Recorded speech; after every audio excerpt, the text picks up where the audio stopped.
மீண்டும் படைக்கப்படவா அந்தபடி என்னென்ன பிரமா ஆதிகளை ஜனகர் சந்தனர் சனத்மாரர் சனசுதசர் என்ன நால்வர் ஒப்பந்தை செய்தார்.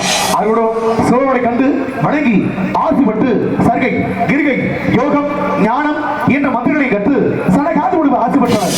அதை கண்ட பிரமா மறுபடியும் உற்பத்தி செய்யப்பட்ட போது அவரது மணிக்கு நாடும் ஆத்மாவில் வைஷடம் கட்டவிட தக்கணம் பெருகுத குளிலும் புலவர் நாவிலும் புலசியர் காதிலும் ஆத்து கண்ணிலும் ஆங்கிரசர் மத்திலும் கிருதி கரத்திலுமாக 10 பேர் தோற்றுவிக்கப்பட்டனர். அந்த 10 பேரே 9 பேர்கள் இல்லறத்தில் ஈடுபட்டு திருமணம் செய்து கொள்ள புறப்பட்டாலும் என்னையும் திருமணம் செய்து வாழ எமது தந்தை சொன்னதை மறுத்து உரைத்ததால் பூலக திருநனை கந்தமாக புறக்கப்பட சுவைத்தார். அப்பேற்பட்ட கந்தனாக வளர்ந்தாலும் என் தமையன் தக்கன் கொடுத்த சாபத்திற்கு கிடங்க எமது சிரசாகப்பட்டது 1008 சுக்க வெடிக்கொரு கட்டும் சாபத்தை விட்டு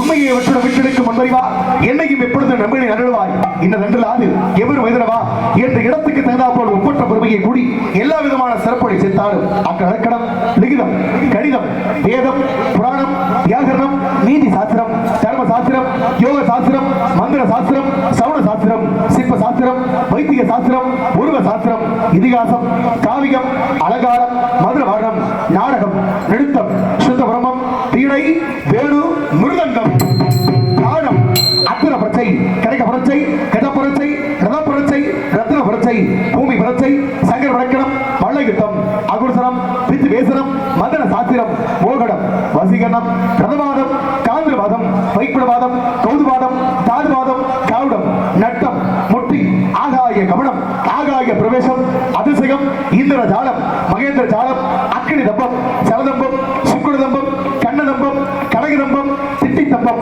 வாக்கி தம்பம் என்று போற்றக்கூடிய 64 கடைகளுக்கு மதுமதியான அந்த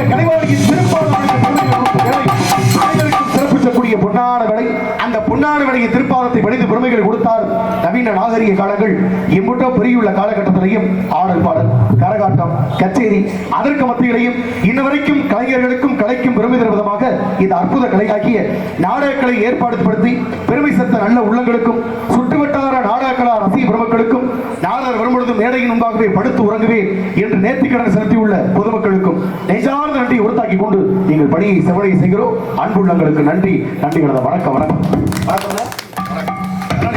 விநாயகர் சொல்லி ஒரு பெருமையை கொடுத்தார். அனைவருக்கும்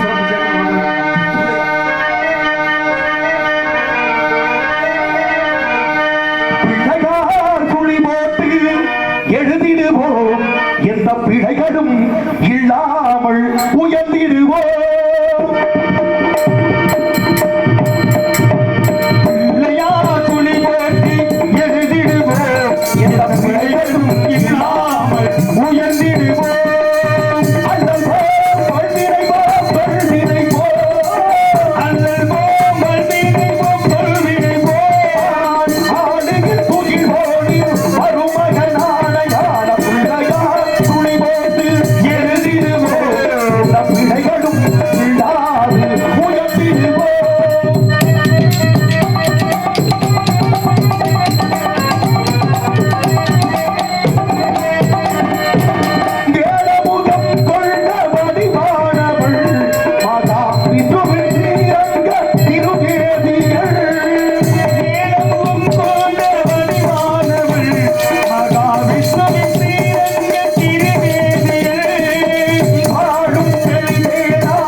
அப்படிப்பட்ட பெருமை கொடுக்கக்கூடிய ஓடை எல்லோருக்கும் சிறப்பு தரக்கூடிய அற்புதமான இடம்.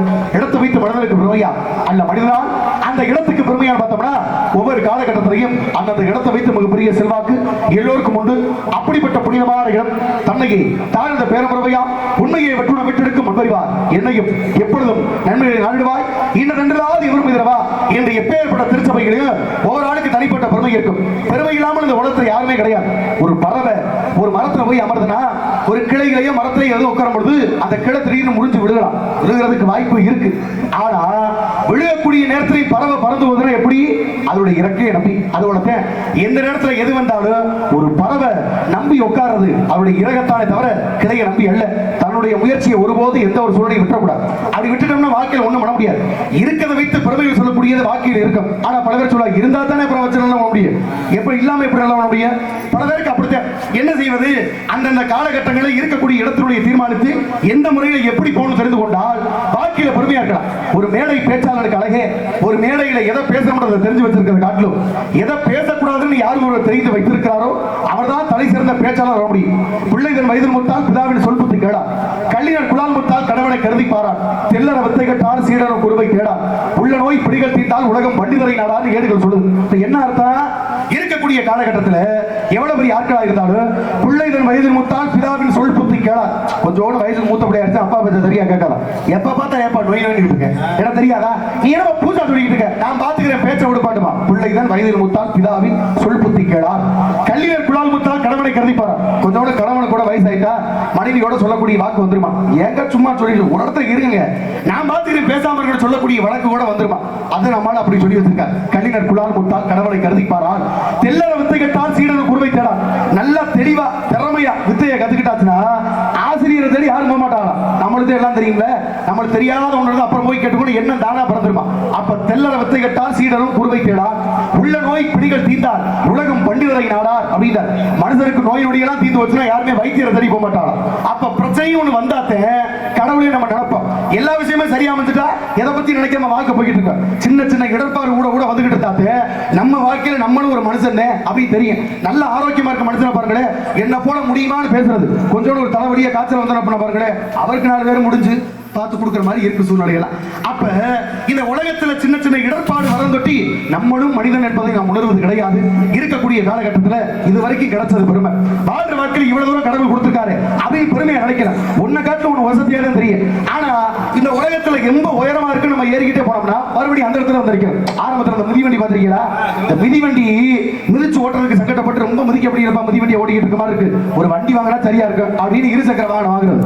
இந்த 2 சக்கர வாகனத்தை வாங்கணும், அதுல இருந்து பாக்குறது அங்கிட்டு ரொம்ப நாள் ஓட்டியாச்சு.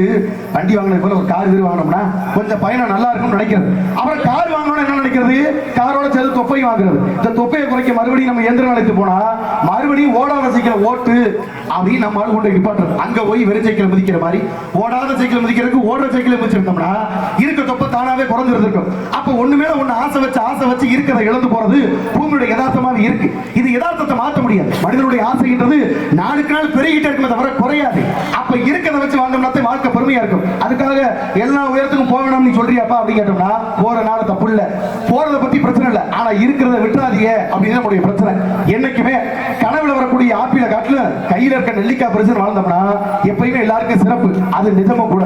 வாழ்க்கையுடைய தத்துவத்தின் அடிப்படையில பெருமை பேசக்கூடிய மனிதர்கள் இன்னமும் வாழ்ந்து கொண்டிருக்கார்கள். நம்முடைய வாழ்க்கையிலையும் உச்சகட்ட பெருமையை ஒரு நிலையாக கொண்டு வந்த தாய் உலகம் போற்றக்கூடிய உத்தமையா எத்தனையோ சிறப்புகள் கடந்து அந்த பூமியில் வாழ்ந்து கொண்டிருக்கார். அவரது பொற்பாதம் அணிந்து பெருமையை கொடுத்தார். எல்லோருக்கும் சிறப்பு அளிச்சிருக்கும் அப்படிப்பட்ட தாய் நவக்கிரக நாயகியினுடைய ஆற்றல்